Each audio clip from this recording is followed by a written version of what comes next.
Laboratorio de Emociones presenta Contenido Extra. Amigos, pues es un placer porque yo siempre he insistido que hay estrellas que están en la pantalla, que están en el escenario, pero que luego es mucho más importante hablar con las estrellas del entretenimiento que no están en pantalla, que no están en el escenario, pero que le dan vida a lo que pasa en pantalla y en lo que pasa en los grandes escenarios. Y hoy estoy de verdad emocionado porque tengo a una gran estrella del entretenimiento, de la televisión. Estaba leyendo su currículum porque lo conozco perfecto, pero luego hay que darle una leída para darse cuenta de todo el trabajo que hay detrás. ¡Qué bárbaro! El hombre ha hecho de todo, años y años, y todo con un éxito impresionante. El Güero Castro con nosotros. Perdón la confianza, pero pues así se merece. Está bien, Jessica. Y te saludo con mucho cariño. ¿Cómo estás? Muy bien, muchísimas gracias. Muy contento de poder estar aquí contigo, de poder platicar, de que me des esta oportunidad de estar con todo tu auditorio. Muchísimas gracias. Oye, pareciera, después de leer todo lo que has hecho, pareciera que naciste en un aparato televisor allá adentro, entre bulbos y electrodos. Parece que de ahí, en vez de haberte puesto en una canasta cuando naciste, te sacaron de una televisión, caray. Pues yo creo que, mira, lo dirás así como en broma, pero fíjate que sí fui un gran consumidor desde muy chico de la televisión. Yo creo que independientemente de la cercanía del trabajo que estaba haciendo en ese momento, los inicios de Verónica, a mí me encantaba sentarme a ver la tele. Me encantaba la tele y el cine. A mí son dos cosas que la imagen a mí me volvía loco. Y yo llegaba de la escuela y lo primero que hacía era comía y en friega me iba a sentar a ver la televisión. Digo, salía, jugaba un rato, hacía actividades, pero para mí la televisión tenía una actividad muy importante en mi vida. Y peor cuando empezaron a entrar, pues entró Cablevisión, que ya no existe, y para mí era increíble poder estar viendo, picándole botones y estar viendo imágenes y programas de otros lugares, estar viendo cosas de otros lugares, era algo que me provocaba muchísimo. Y pues sí, prácticamente yo creo que eres la primera persona que le atina que me clavaba yo tanto en esto, sí. Oye, y además, me imagino que cuando te das cuenta que vas pues ahora sí que a vivir tu pasión detrás de una cámara o de cientos de cámaras dirigiendo una novela, un programa nocturno, un programa de comedia, porque has hecho de todo, debe haberse sentido pues muy lindo, ¿no? ¿Cuál fue ese momento, Güero, cuando tú dijiste ya, me voy a dedicar a la tele? Fíjate que lo mío fue muy curioso, sí, porque poca gente lo sabe, pero por ahí he platicado un poquito la anécdota. Cuando yo tenía 4 años, por una circunstancia en un edificio que vivíamos ahí en el centro, se cayó una torre al lado de donde vivíamos, se mueve todo el edificio, y Verónica iba saliendo a un casting de una película, y yo dije, yo me voy con mi hermana, de menso me quedo aquí en el edificio, ¿no? Y ella iba a un casting de una película, entonces yo la acompañé, entra ella a hacer su casting, yo me quedo afuerita, sale el director y el productor acompañando a Verónica. Y cuando sale el director, curiosamente dice, ay, este niño es el que me va a servir, yo quiero este niño. Entonces Verónica le dice, no, pues es mi hermano, y pues no, sí está perfecto para la película, está maravilloso. Me quedé yo en la película, ella no. Pero de ahí, con ese mismo director hice otra película más, luego hice algunas fotonovelas y comerciales, y mi mamá pues yo creo que se cansó de estar llevando al niño a castings y cosas así, y yo creo que, de lo poco que me acuerdo de en esos momentos, pues no era precisamente que yo lo viera como algo que a mí me provocara, ¿no? Me divertía porque pues obviamente la primera película que hice, que fue Jesús, María y José, salía del Niño Dios. Y entonces imagínate que yo estaba en sets de romanos y veía caballos y me ponían una túnica, íbamos al desierto, o sea, para mí era así como unas cosas que yo decía, no puede ser. Y luego la segunda película que hice, que se llamó Lo que más queremos, pues era también como una trama muy familiar y éramos varios hermanitos y entonces era como medio de época y pues todo el día jugábamos con unos rifles que disparaban como un corchito que nunca llegaba a ningún lado y una pelota. Entonces, pues eran como aventuras muy, muy curiosas. Yo creo que el día que más pesado la pasé fue cuando hice un comercial para, no me acuerdo si se llamaba Chocolate Abuelita, no recuerdo el nombre del chocolate, la verdad, porque no sé, no recuerdo si era abuelita, porque el comercial era un cura y yo era un monaguillo. Y mientras el cura estaba rezando, yo le empezaba a dar sorbitos al chocolate. Nada más que empecé a las 8 de la mañana y terminé como a las 12 de la noche. Tú has de saber que el chocolate por mucho tiempo no me volvió a entrar en la vida. O sea, yo creo que después de esa vez yo creo que quedé curado de espantos. Y mi mamá fue como que yo creo que pues, era muy pesado porque pues, forzosamente tenía que ir un adulto conmigo y tenía que estar ahí todo el tiempo. Entonces, de ahí ya dejé de hacer todo eso y regreso en la adolescencia, entro al primer grupo del CEA adolescente, del CEA juvenil, el primer grupo que se hizo. Curiosamente, ahí me tocó estudiar con Toño Mauri, con Mariana Levy, en paz descanse, ¿quiénes más estaban? Los Cachunes. Y luego estuve en un taller externo de actuación con Salma Hayek, con Cintia Clitbo, con Omar Fierro. Y pues era algo que me provocaba todo esto, me gustaba. Trabajé en Quinceañera ya como actor. Y luego de Quinceañera estuve en otra novela que se llamó La Casa al Final de la Calle y también estuve en teatro en Jesucristo Superestrella. Pero a mí me pasó algo muy chistoso, Jessy, porque estando en una locación de Quinceañera, una noche, la novela ya estaba al aire, estaba teniendo mucho, mucho éxito. Y llegó mucha gente a la locación y empezaron a pedir autógrafos a todo el mundo. Y cuando a mí me pidieron el autógrafo me dio mucha pena. Wow. Entonces, parece, o sea, soy muy penoso en ese sentido, ya hoy he podido entender un poquito cuando la gente se acerca o te pide una foto o que les des un autógrafo. A mí me daba mucha pena, al principio me daba mucha pena y también cuando me veía en pantalla escucharme, no me gustaba escucharme. Pero me gusta, o sea, no me gustaba eso, sino que yo veía todo alrededor y yo decía, es que esto aquí me gusta, o sea, aquí está padre todo esto que está sucediendo, pero no era estar enfrente de la cámara. Y de ahí empecé a asistir en producción, empecé a ver todo esto y lo que me empezó a provocar a mí mucho fue la dirección. Yo quería dirigir. Estudié en la universidad y trabajé luego en Argentina, trabajé en Italia y ya estando acá en México me quedo yo con una producción porque habían pasado varios problemas con una producción que se llama Pequeña Soledad. Me dejan a mí la producción al final y ya de ahí me seguí como productor.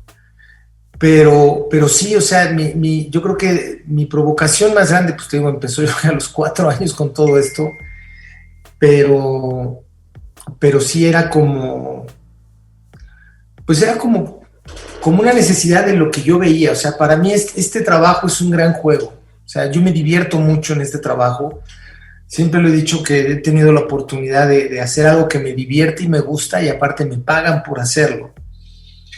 Y entonces es como, pues no sé, para mí ha sido una gran suerte, me siento bendecido en ese sentido porque lo disfruto. Para mí el estar produciendo es estar creando constantemente y estar jugando con muchas cosas. Y también pues la libertad de no precisamente poner la cara, ¿no? Oye, ¿y qué se siente cuando te dan a dirigir un proyecto por el que luchaste o por el que soñaste y que defendiste, que me imagino que te debe haber pasado muchas veces, pero qué se siente arrancarlo? Mira, yo creo que la sensación más fuerte es cuando lo ves, porque ya una vez que te lo aprueban o sea, hay una gran adrenalina, te aprueban un proyecto, te dan los recursos, te dicen que...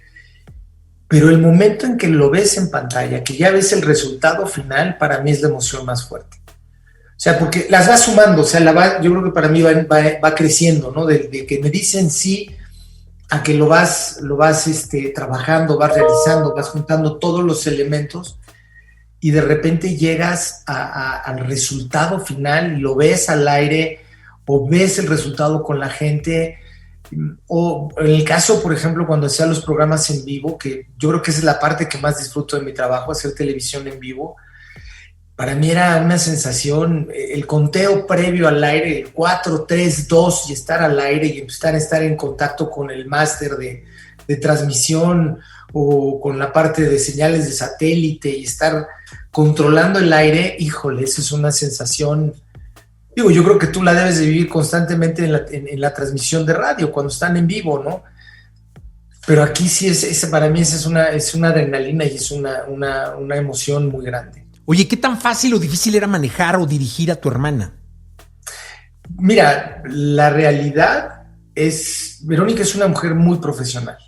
O sea, es una gente, yo creo que es de las personas con las que mejor se puede trabajar.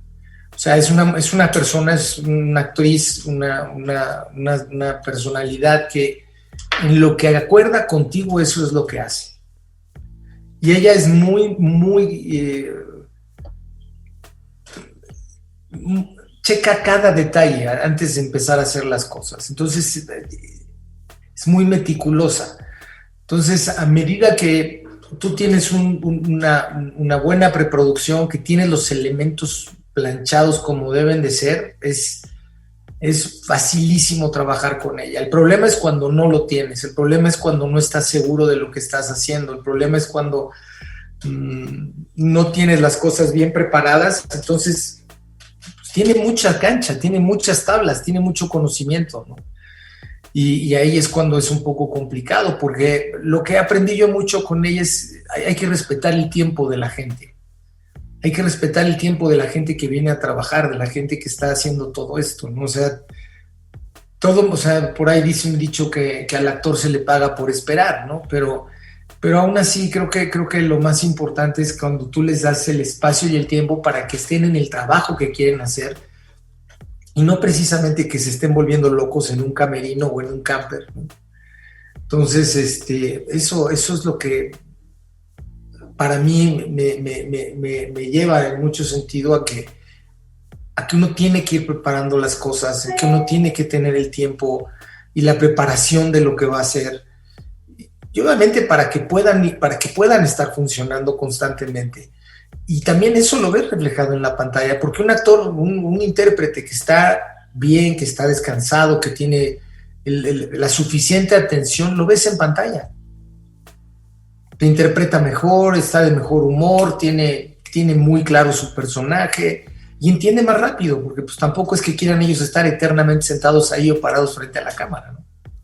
Oye, dime una cosa, ¿cómo se escoge un elenco? O sea, hay que oler a los protagonistas, hay que buscar mucho, hay que hacer mucho casting, sí, se equivocan mucho. Cuéntanos. Yo digo, por ahí algunos te podrán platicar, yo soy un enfermo del casting, pero un enfermo del casting. En dos de mis primeros proyectos, de mis primeros pininos, cometí 2 miscas y pagué las consecuencias. A partir de ahí, o sea, ha habido veces que me he tardado 4 meses haciendo casting.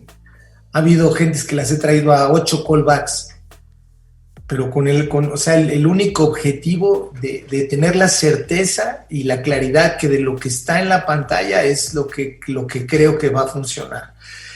Es complicado, es complicado desde el momento en que cuando viene el actor al casting hay realmente un nerviosismo y hay una presión para ellos. Digo, a medida que les va pasando el tiempo, que ya tienen tiempo trabajando, van dominando eso, pero siempre es pesado, porque no quieras o no es una prueba, como yo les digo a muchos actores, porque me dicen, es que el casting, digo, a ver, en el casting un actor viene a interpretar. Tú vienes a interpretar y hacer lo que en este momento tú crees que puedes hacer o que vas a hacer. O sea, yo no voy a juzgar si eres, o sea, ya desde el momento que te estoy invitando, te estoy convocando a un casting, es porque yo valoro o creo que tienes la capacidad de actuar. No estoy poniendo en duda si actúas, si no actúas, si eres bueno o no eres bueno, sino sencillamente necesito ver si el personaje y tú se entienden. Si el personaje y tú hacen clic, y si ese personaje y tú hacen clic, ¿qué pasa con los demás personajes que están a tu alrededor? ¿Cómo se ve esa magia? ¿Cómo se ve ese entorno? ¿Cómo se ve ese grupo de personas juntas? Entonces, para mí, yo siempre he dicho que la que manda es la pantalla. Entonces, más de que yo diga, ay, es que fulanito me encanta, o fulanita es muy guapa, o aquel puede ser un gran actor, pero si el personaje y la historia y el demás entourage que hay alrededor, el entorno que hay de demás actores, no hay esa química, no hay ese embone, no sirve de nada que sea Robert De Niro. Oye, y algo que se pregunta mucho la gente, ¿las grandes estrellas siguen haciendo casting? Pues la mayoría sí. Yo casi, procuro no trabajar con la gente que no hace casting. Ok. Procuro no trabajarlo. ¿Por qué? Porque no me está dando alternativa. No me está dando alternativa para valorar lo que tenemos que invertir en el producto. O sea, algunas gentes aquí de repente dicen, no, es que a mí me llama mucho la atención. Yo nunca he escuchado que algún actor americano o alguna gran estrella europea diga, yo no hago casting. Yo no hago casting. Pues, ¿y qué hago? Claro. O sea, menos que sea tu biografía claro. o te vayas a interpretar a ti mismo, ¿cómo lo sé? Y sé algunos, y vuelvo a lo mismo, algunos obviamente no les parece o no les gusta, pero para mí es una herramienta de trabajo. O sea, hay casos, hay varios actores que cuando van a ir o cuando han venido me dicen, oye, pero que no haya prensa, no quiero que sepan. Le digo, a mí, una de las cosas que he tratado de evitar en todo lo largo de mi vida y de mi trabajo es el escándalo. Nunca me ha gustado apoyarme o en el escándalo o en notas o en amarillismo o en chismes para poder generar mi trabajo, porque pues entonces no le estoy dando ni el valor ni el respeto a lo que estoy haciendo ni con la gente que trabajo, ¿no? Oye, en ese sentido siempre trato de ser muy cuidadoso, la verdad. Y se nota, porque yo creo que al final del día el trabajo, todos los detalles que se cuiden están en pantalla y la gente los va a recibir. O sea, sí. Al final trabajamos en un universo de emociones o con las emociones de un universo y van y vienen y la gente las recibe. Como el caso ahorita que me llama mucho la atención, güero, porque llegaron las plataformas, ¿no? Y nos pasaron a todos los medios, ¿no? En la radio pues llegó Spotify, Apple Music, Deezer, todos estos, ¿no? Amazon Music, y no, la radio ya se acabó. Llegaron los podcasts y no, la radio ya se acabaron por los pinches podcasts, llegaron y se acabó Entonces, lo mismo pasó, ¿no? Llegaron las grandes plataformas de consumo de video, de material en video, llegaron las series de las plataformas y a mí me llegó, me parecía muy absurdo que se afirmara, muy absurdo, porque yo creo que la telenovela es cultural, es parte de la esencia del mexicano mismo, mamamos telenovelas nosotros los mexicanos. Entonces me parecía muy absurdo, pero llegaron las series y no, ya se chingó la novela, ya se acabó. Porque llegaron las series, están las plataformas, ahí las veo las veces que quieren. Y lo que está pasando, hay un fenómeno que me da muchísimo gusto, que es esto que estás haciendo con la Desalmada y tu gran equipo de trabajo, porque están rompiendo paradigmas en torno a la audiencia en un horario clásico de la novela. Y creo que habla de lo importante culturalmente que es la televisión en México, ¿no? Mira, yo creo que son varias cosas. Esta es la segunda vez que nos decían que la telenovela iba a morir. O sea, la primera fue cuando empezaron con los realities. Cuando llegó Big Brother, que empezó a tener una gran audiencia. Hubo varias juntas que tuvimos adentro en Televisa y había como que esta conciencia o esta visión de que el reality y todo este tipo de contenidos iban a volcarse, iban a tener más fuerza que el melodrama. Y ahorita con las plataformas igual. A mí me pasa algo muy curioso, Jesse. Yo lo que aprendí o que lo que entendí es que el ser humano es un ser de historias. Nosotros conocemos nuestro entorno a través de lo que nos cuentan, a través de lo que aprendimos, de lo que nos han venido contando. O sea, en las épocas de las cavernas salía el hombre, se quedaban los demás guardados en la cueva, regresaba este hombre de haber cazado y les platicaba lo que él había visto en el mundo afuera. Y de ahí ellos empezaban a hacer su entorno cognoscitivo y empezaban a entender muchas cosas. Y eso es algo que quedó ya marcado en el ser humano. El ser humano es de historias. Necesitamos forzosamente tener esta parte de noción de lo que es nuestro entorno y mucho del que no es propio, que nos permite entender quizá otras culturas, otros lugares, otros estratos sociales, otros países. Y la bondad importante de la novela es que la telenovela es un producto demasiado cómodo para cualquier programador. Si tú ves, por ejemplo, la televisión en Estados Unidos, ellos normalmente están divididos por días. El martes a lo mejor es el de NBC, el miércoles de ABC. ¿Por qué? Porque imagínate la cantidad de promoción que tienen que hacer para hablar de 6 o 8 programas diarios. ¿Cómo los tendrías que estar promocionando? Y ellos, como lo van haciendo, se dicen, bueno, pues ya sé que el martes, como se lo estoy dejando a mi competencia, pues ahí meto a lo mejor lo más flojito y hablo poco. Y fortalezco mucho lo que traigo para mis días fuertes y con eso es con lo que ellos hacen su bandera.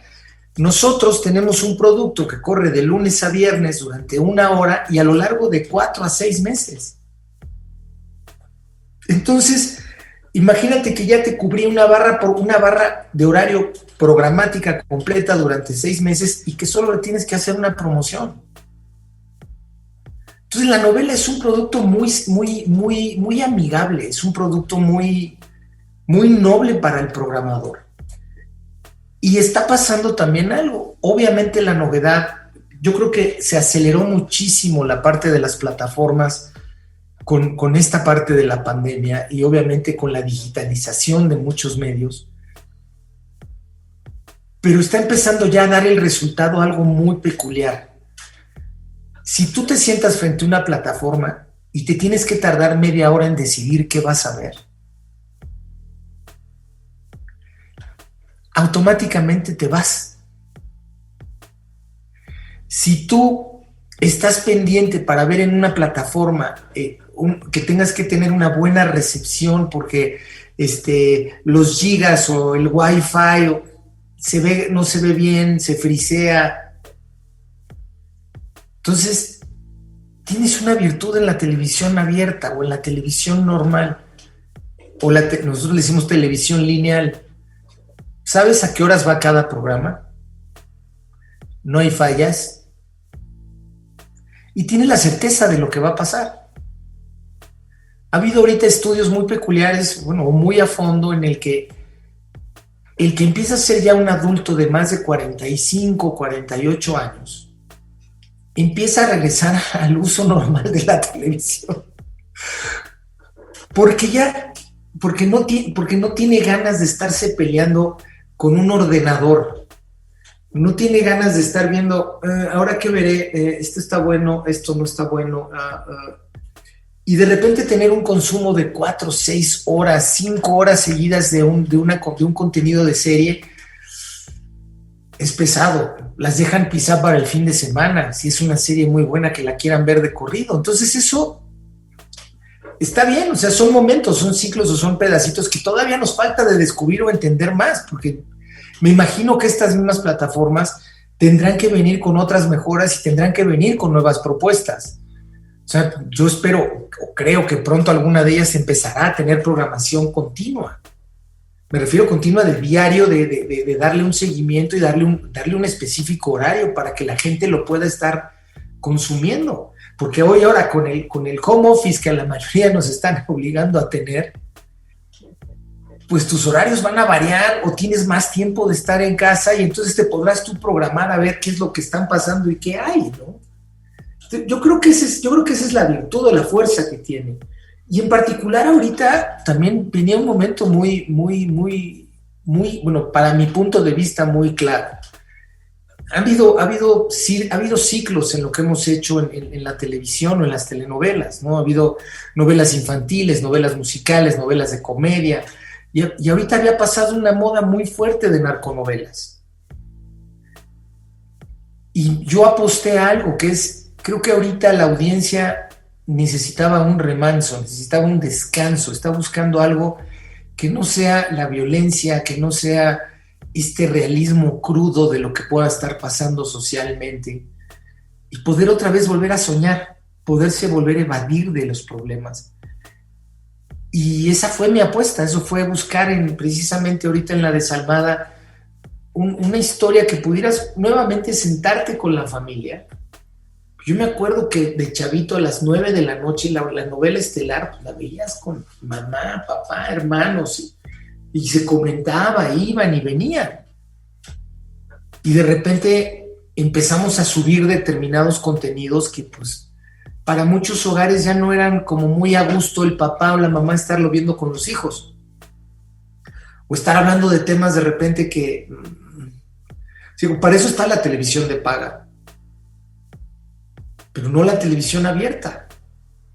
Entonces creo que eso fue la apuesta a la que yo digo, y afortunadamente me la compraron en Televisa, y bueno, creo que no me equivoqué en este resultado. Digo, he tenido otras donde también he pensado en ciertas cosas y a lo mejor no han tenido el mismo resultado, ¿no? Pero pues en esta sí estoy así como para decirte, eureka, ¿no? Creo que esa es la ventaja o la virtud que le veo ahorita. También el haber convocado un talento que habíamos también como que empezado a diluir, habíamos empezado a tratar de armar unas fórmulas medio raras entre ciertos actores o personalidades que ya teníamos, o que ya tenían un tiempo consagrado en la televisión, y que de repente los empezamos a mezclar a lo mejor con gente que no tenía la identidad plena en cuanto a la televisión per se. Y ahorita tener esta oportunidad de haber regresado, o sea, de haber podido contar con este elenco, al cual estoy agradecidísimo que me creyeron y que quisieron participar, porque la mayoría de ellos por lo menos habían protagonizado una novela. Y eso pues para mí fue así como que wow, o sea, creo que un gran cartel como para poder convocar a la gente. Y eso creo que nos dio mucho resultado en este momento. Oye, ahora todo se mide por algoritmos, es decir, hoy los algoritmos mandan por la vida y hablan mucho por nuestros resultados, es decir, estamos inmersos en ellos. Pero la tele sigue marcándose por rating, ¿no? Por millones. Es muy normal que una novela construya, es decir, empiece una historia y termine con bombo y platillo con sendos millones. Pero ¿qué pasa cuando se empieza con esos sendos millones y hay 6 meses o 4 meses de resto de la historia para mantenerlos? Porque yo no sé si seas un obsesivo de los números, pero si sí lo eres, pues ahora sí que está complicado porque la vara empezó muy alto, decían en mi pueblo. Sí, ha sido, mira, te lo digo claramente y muy, muy honestamente, el punto es que yo pensé que me iba a ir bien, pero no tan bien. Y obviamente empieza a generar un sentido y un sentimiento más difícil. Porque cuando arrancas, obviamente esperas arrancar con un determinado volumen de gente, una determinada cantidad de personas, y sabes que vas a ir construyendo con el tiempo y vas haciendo ahí ajustes y van pasando las cosas. Ahorita fue tan importante el arranque, el inicio, que obviamente hoy mi preocupación ahora es mantenerlo. O sea, mi preocupación ahora es decir, híjole, pues ahora espero se mantenga y a ver cómo va el capítulo de acá, y qué está bien, qué no está bien, qué le están gustando a la gente. Porque curiosamente a veces es como más fácil construir que mantenerlo. Porque pues al construir vas teniendo la oportunidad de hacer determinados ajustes.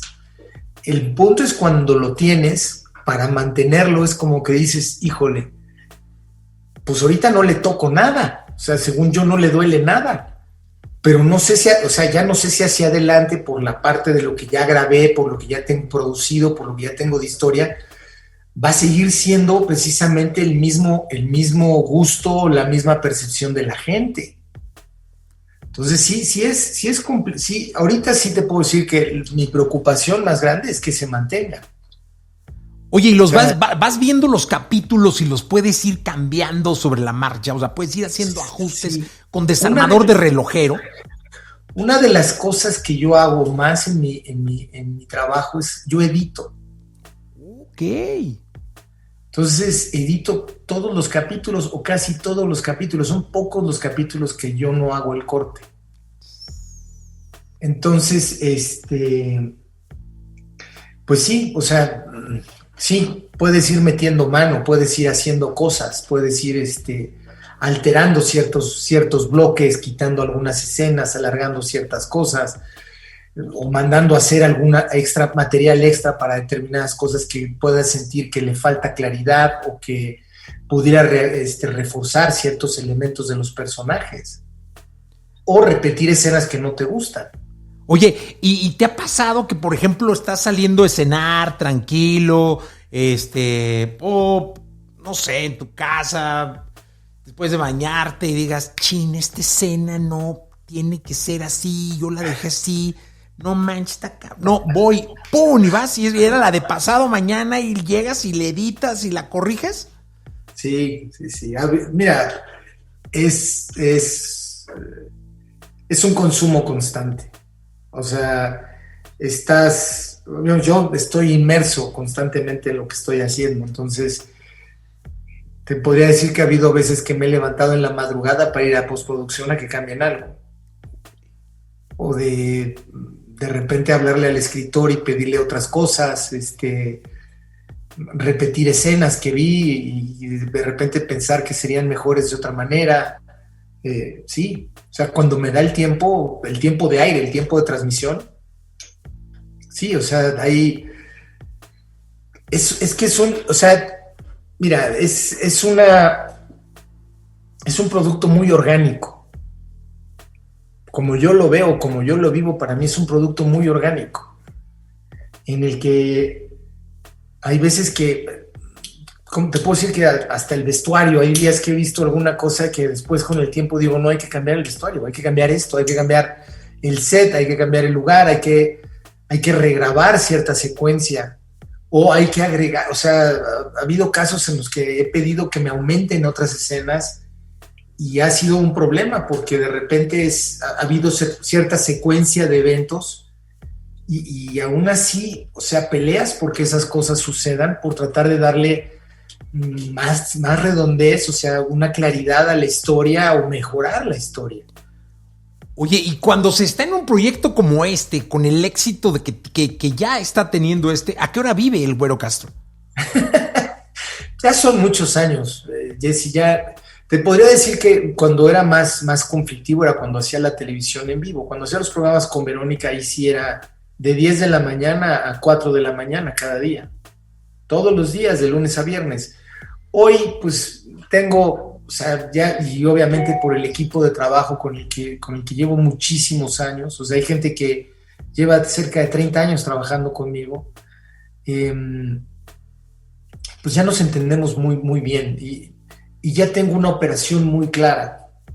Entonces, mis tiempos los tengo muy definidos en cuanto a cómo voy organizando mi día para pasar a ver los sets, para pasar a ver los foros, platicar con los directores, estar leyendo los guiones, mis horarios de edición y obviamente pues mis horarios de familia, y pues también de un poquito de aire, de separación del proyecto. Es curioso, yo hay veces que al estar grabando necesito salirme, entonces, me voy 3-4 días fuera y eso lo que me permite a mí es verlo de distancia. O sea, tomo una distancia de todas las cosas. Lo aprendí con el tiempo porque al principio era muy obsesivo. Mis primeros años de trabajo no me movía de ningún lugar. Ahí sí era terriblemente obsesivo. Y desde la novela de Rubí, ahí empecé. Fue la primera vez que lo hice. Me tomé unos días. Estaba muy inmerso en todo. No estaba resolviendo con claridad ciertas cosas que yo veía para la historia. Me tomé unos días y en esa distancia, curiosamente, pude resolverlo. Y entonces es algo que me bromean mucho en tele, porque luego dicen que cuando salgo de viaje sube el rating. Entonces, o sea, lo hago, pero no lo hago por inconsciente, sino más bien lo hago ya sabiendo que son momentos que necesito para poder enfocarme. Ahorita, hace un par de semanas, de hecho, que estábamos viniendo ahorita hacia los cierres, hacia los finales de grabación y todo, me escapé unos días a la playa. Me fui unos días a la playa, de hecho me fui a pescar y era para poder... Es muy curioso, o sea, la mente o mi mente me trabaja de esa forma. Estando ahí, como que tengo una claridad y una forma de ordenar más ese pensamiento del problema que no estoy resolviendo correctamente. Y así lo he hecho, o sea, y procuro generar esos tiempos, y no nada más para mí, es para toda la gente con la que trabajo y igual para los actores. Como te digo, me gusta respetar mucho el tiempo de la gente para que se puedan hacer las cosas, porque igual ellos pues tienen una vida personal, familiar, tienen que ir al banco, tienen que pagar recibos, tienen que ir a ver a la novia, o sea, entonces procuro que se pueda dar ese tiempo para toda la gente. Oye, de los programas que hiciste, de estos programas nocturnos que hicieron época en la televisión mexicana, ¿cuál es el que recuerdas con más cariño? ¿Cuál es uno que dijeras, híjole, estuvo fulanito y me dejó Ya, yo creo que de los que más, cuando juntamos a Enrique Guzmán, César Costa, Alberto Vázquez y Angélica María, para mí fue mágico verlos juntos. Obviamente Juan Gabriel era un ícono, y fue un programa increíble. Fue un programa que empezó a las 11 y terminó a las 7:15 de la mañana. Pero vamos, o sea, ya sabías o conocías a la personalidad como tal. Pero de repente yo ver a estos cuatro conjuntándose, o sea, yo los había visto en las películas, había visto programas de ellos, pero de repente poder estar con los cuatro, hablar con los cuatro, ordenar con los cuatro, la música, los ensayos, las cosas, para mí era así como, wow, ¿no? Estoy haciendo algo para mí histórico, ¿no? Entonces, ese es uno de los programas que yo creo que más me marcó. Oye, ¿y a qué actriz no viva te hubiera gustado dirigir? Hijo, ¿qué actriz no viva? Dolores del Río me hubiera gustado. Yo creo que pues la doña tuve oportunidad de trabajar con ella, así que, pero sí, Dolores del Río me hubiera gustado. Y yo creo que por la presencia de ella, por la calidad de lo que yo vi en sus películas, por ver ese rostro, por ver ese temple interpretativo, yo creo que es una de las mujeres con las que me hubiera gustado trabajar. Oye, ¿qué se sintió trabajar con la doña? Hayas hecho lo que hayas hecho. Sí, también era fuerte, o sea, era una presencia y un porte muy fuerte. Obviamente, pues al momento de haber sido una entrevista, pues fueron pláticas con ella, fueron circunstancias de ir a verla a su casa, de armar toda la parte de lo que fueron los sets y eso. El trabajo fuerte, pues ya lo hacía Verónica con ella, ¿no? Pero sí tener la oportunidad de tener el trato con ella, pues fue algo muy, muy, muy bonito, muy interesante. Una mujer con mucha presencia, con mucha fuerza, con un carácter. Y también una mujer muy clara, o sea, yo creo que es algo que también he aprendido. Yo creo que a medida que son gente o sea, yo creo que los que son grandes son gente clara, son gente directa. No, la señora no tenía recovecos, ni tenía dobles juegos, te decía las cosas como eran, ¿no? Yo creo que a lo largo hicimos casi 600 programas. Y me tocó trabajar con figuras espectaculares. Celia Cruz, la adoré a la señora, con ella hice programas musicales y también trabajé con ella en una novela, y era espectacular, era un pan, era una diosa de la música que llegaba contigo con una sencillez y con una tranquilidad y una armonía espectacular.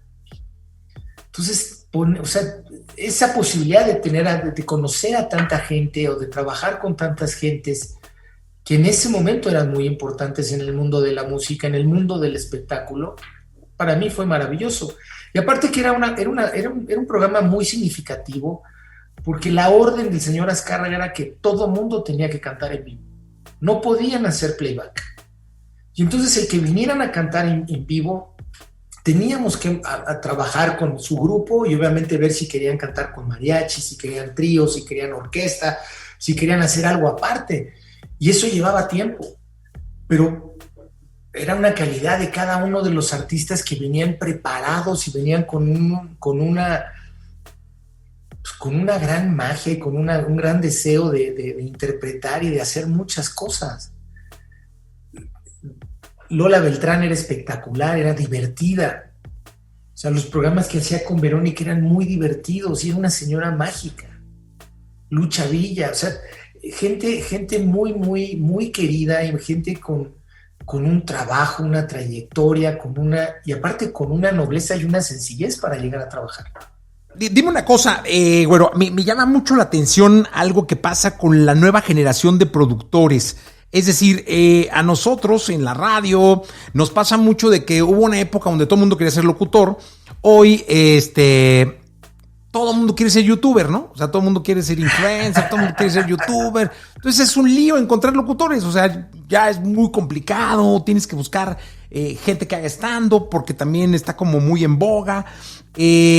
¿Cómo ve el Güero Castro a la nueva generación de productores de televisión en el caso de historias, de telenovelas? Mira, yo creo que hay una cosa muy curiosa en todo esto. Fíjate que hoy, a través de la tecnología, se ha simplificado muchísimo el poder generar imagen. Antes generar imagen era un problema. O sea, lo que estamos haciendo tú y yo ahorita, si me voy a los 80s o a los 90s, necesitábamos tener afuera una terrena o una microonda que transmitiera de aquí a donde tú estás y yo tuviera una recepción igual y había que poner cámaras y el sonido. Y ahorita esto es como que impresionante. Y también antes tener una cámara con la resolución, o sea, una cámara que tenga la resolución de un celular,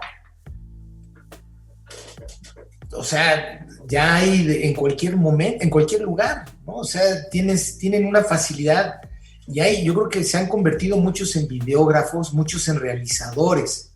Generan y trabajan muy bien la imagen, han generado una buena narrativa.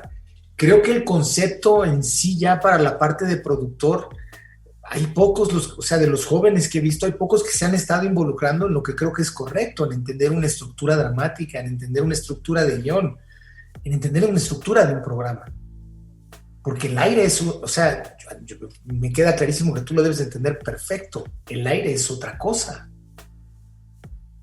Cuando uno está grabándose, yo los veo, o sea, veo a mis hijas o veo a los chavitos cuando se graban sus videos de TikToks y estas cosas que de repente no les quedan y se tardan 2, 3 horas en volverlo a hacer y le dices, oye, y ahora cuádralo en tiempo, porque tiene que durar solo 42 minutos. ¿Cómo? Solo puede durar 42 minutos. Entonces, ¿qué dejas? ¿Qué quitas? Yo mucho les decía, o sea, había momentos para que lo pudieran entender cuando estábamos en vivo, cuando estábamos haciendo estructuras, yo les decía, ustedes tienen que entender que 5 segundos de silencio son una eternidad. Siglo. Y tú mejor que yo lo debes de entender, porque precisamente a través del audio que ustedes generan, o sea, un silencio, la gente puede pensar, se fue la señal, se fue, y sí, me dice todo el mundo, ¿cómo eres exagerado? Le digo, bien fácil, quédate callado y cuenta hasta el 5 por dentro, y te vas a dar cuenta cuánto tiempo es. Entonces, o sea, sí creo que ahorita han entendido muy bien la realización, como realizadores, como videógrafos, pero sí la narrativa es algo que yo creo que eso es lo que va a predominar y va a sacar a los nuevos productores jóvenes, a los buenos productores jóvenes, porque pues la base de todo esto empieza desde un papel, empieza desde cuando tienes un guión, cuando haces tus capítulos, tu estructura de programa, tu narrativa. O sea, a partir de ahí empieza todo. No nada más es agarro la cámara y digo, bueno, ya me paro aquí, de aquí les voy a platicar y yo soy el youtuber que... Los mismos youtubers, hay un momento que yo como le digo a mucha gente, o sea, muchos me dicen, no, es que el ser youtuber, el ser tiktoker, le digo, sí, tienen una carrera muy cortita.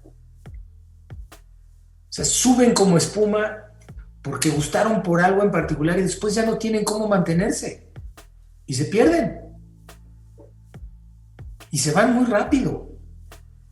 Se van muy, muy rápido. Qué bueno, yo, como muchos que les digo, aprovechenlo. O sea, te está yendo bien ahorita, aprovechalo. Hazte todos tus Instagrams, todos tus TikToks, todas tus locuras que haces, aprovecha, porque después pues ya no tienes la misma vigencia.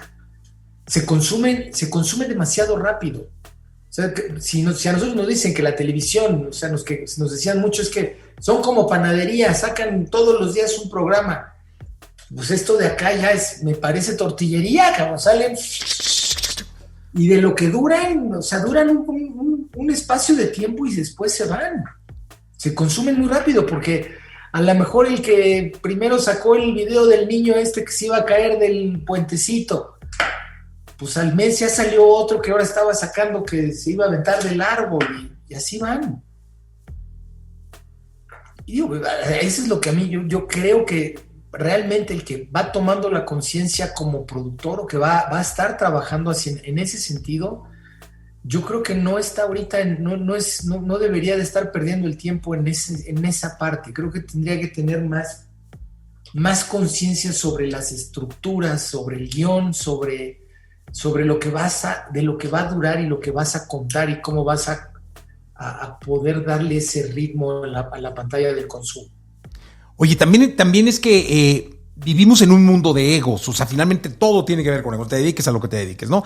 Pero en el entretenimiento, en este caso, y la televisión abierta, más, porque es muy complicado, es algo muy complicado de domar, y a ti te debe tocar y que empiece una historia donde, pues, trates a una persona que es un actor o una actriz y que vas viendo la transformación a la estrella de la novela y termine el güero como montado a caballo con un lazo tratando de domar los egos al final. ¿Eso es muy complicado?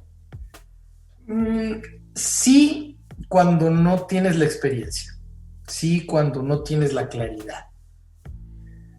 Yo aprendí igual con el tiempo, previo a que cuando empiezo a trabajar con alguien, planteo las formas en cómo vamos a trabajar y qué es lo que espero de cada uno. O sea, yo trato desde mi persona y con mi equipo de trabajo de siempre darle respeto a la persona porque es lo que queremos de regreso. O sea, si yo te doy respeto, espero que tú me des respeto de regreso.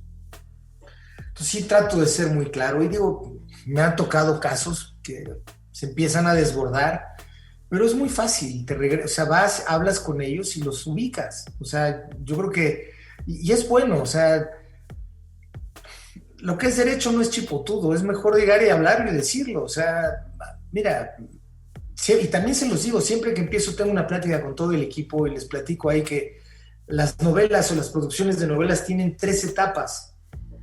La primera etapa es cuando todos llegan y todos son felices y todos son agradecidos y todos son compañeros y te presto mi maquillaje, no, sí, no te preocupes, cámbiate aquí conmigo y aquí tengo espacio y a dónde vas a comer y te doy un aventón. Y la segunda etapa, pues como que bueno, ya me voy a mi camerino, sí, hoy en la tarde no puedo comer, estoy un poco ocupado, pero no te preocupes, ¿no? Y lo malo es cuando llegan a la tercera etapa, ¿no? Puta, ¿cuándo va a terminar esta madre? Ya estoy harto, ya no quiero hablar con el otro, no lo quiero, me cae gordo, ya no le presto ni qué maquillaje te voy a dar. Le digo, procuremos no llegar a la tercera etapa. Procuremos, o sea, aguantemos y alarguemos la etapa 2. Es normal porque son muchas horas, es una convivencia muy extensa al diario. Imagínate que son de 5 a 8, 9 meses todos los días, de 8 o 9 de la mañana a 10 de la noche. Y cuando vas de locación, pues vives pues qué padre si te toca una locación bonita, pero si de repente estás ahí a la mitad de la nada, en un hotelito donde apenas hay señal o no tiene ni televisión. Puta madre, ¿qué haces?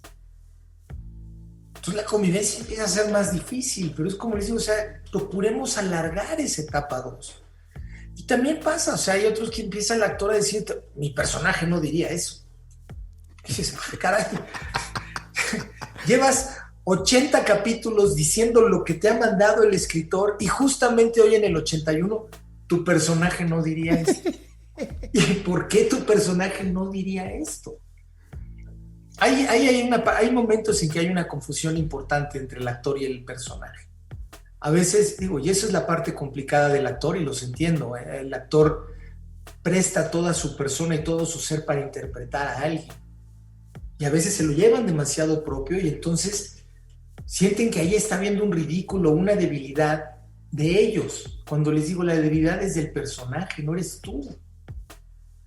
Hay muchos villanos que al final, cuando estás llegando al final, sufren porque les dices, güey, te vas a ir a la cárcel. No, ¿cómo voy a terminar yo en la cárcel perdiendo si yo era el más malo de...? Pues sí, pero tienes que pagar. O sea, el mal no gana. Entonces, a veces es complicado, pero mira, todo está en uno, no lo debes, o sea, no puedes permitir o no debes dejar que eso pase. Tienes que estar pendiente de eso, tienes que acercarte a hablarlo, tienes que acercar a poner orden. Y lo entiendes, porque es un proceso creativo de todos. Este tipo de trabajo, como te decía, es orgánico, es un trabajo de todos. Entonces el actor está poniendo una parte de él, el director también, el escritor también, los técnicos, los camarógrafos, la gente de servicios, todo el mundo está creando. Entonces hay un momento que sí es, pues forzosamente te debes de perder. Yo te digo, yo por lo menos tengo la ventaja de que de repente me puedo sustraer un poco. Y con mi equipo de trabajo tengo un productor asociado que se llama Ernesto Hernández, con el que tengo muchos años trabajando, que de repente, pues cuando ya me empiezo yo a mover hacia otro lado, te llega y me dice, espérate, hasta por aquí, quedaste que ibas a hacer esto aquí, no te me vayas para allá, ¿no? O sea, no te pierdas. Ok, o sea, tienes que estarte apoyando, tienes que tener buenos apoyos, tienes que tener también confianza con la gente que trabajas para hacerlo. A mí, me ha tocado, ha habido actores con los que he tenido sí problemas muy fuertes y con los que definitivamente pues mejor no volvemos a trabajar. ¿Por qué? Porque tenemos diferente forma de ver las cosas. Y también entre nosotros mismos como productores o con gente que trabajas, también de repente cuando vas a trabajar con alguien que no has trabajado, que no conoces, lo más normal es que lo preguntas. Claro. Oye, ¿cómo es fulanita? ¿Cómo es fulanito? Pues te dicen, oye, sí, no, ten cuidado, es medio rollero, o es muy complicado en esto, o es muy bueno. Y entonces ahí ya tomas tus decisiones. Porque si de repente, yo nunca he sacrificado la paz por tener una estrella. Claro. No lo creo. Creo más en mi historia, creo más en la estructura que tengo y cómo lo puedo defender con la gente que quiere trabajar. Y ese es un gran ejemplo para todos los profesionales, porque aplica para cualquier profesión, ¿eh? Sí, yo créeme que prefiero estar apoyando y trabajando de la mano con el que se quiere partir la madre que con el que piensa que se merece todo y no hace nada. Entonces digo, no puedo. O sea, esa parte sí. Y yo creo que lo viví y lo aprendí a través de Verónica. O sea, Verónica, siendo quien es y desde la figura que ya era, y Verónica le dan su llamado y está 5 minutos antes en el set que todo el mundo y ya arreglada y lista. Wow. Y dices, ay carajo, pues si ella ya está lista, ¿por qué los demás no? Totalmente, sí. Si ella llega con esa disposición, ¿por qué los demás no? Sí. ¿Qué le diría para finalizar? ¿Qué le diría el Güero Castro a todos los miles que quieren ser grandes estrellas, grandes actores? Que se preparen. Mira, para los actores este es un trabajo muy ingrato. Como dicen, muchos son los llamados y pocos son los elegidos. O sea, hay gente que le ha dedicado 20, 30 años de carrera, nunca protagonizaron nada y quizá terminan siendo grandes actores de reparto y ahí es cuando se les reconoce su trabajo. Y también empieza a ser un trabajo muy ingrato porque a medida que cuando vas aquilatando tanta experiencia con el tiempo y con la edad, es cuando menos posibilidades de interpretarlo tienes. Entonces sí es una carrera muy, muy sacrificada, es una carrera difícil, pero si te gusta, adelante. Yo lo único que les digo es que se tienen que preparar. O sea, no es nada más una cara bonita. Digo, empezamos en la televisión cuando arrancó entre los 70s y 80s, pues sí, había ejemplos de todo. Gente que se preparó, gente que apareció porque era muy bonita, y hay unos que han durado toda la vida y hay gente que estuvo un poquito y se desapareció. Hoy por hoy lo que más yo creo que te debe de exigir esta profesión es tener la preparación, la capacidad y el estar constantemente activo en cuanto a cursos, en cuanto a talleres. El actor es alguien que presta su cuerpo y lo tiene que tener, su herramienta de trabajo la tiene que tener bien aceitada. Tiene que tener bien entendido cómo puede sentir, cómo debe de moverse, cómo reacciona, cómo puede cambiar sus gesticulaciones, su modulación de voz, qué son los resortes que puede utilizar para sentir el llanto, la tristeza, la alegría. Entonces, eso solo se logra a través del trabajo y una disciplina constante. No es nada más porque, fui al gimnasio, me veo a toda madre, estoy muy guapo. No. Sí, no basta, ya no basta.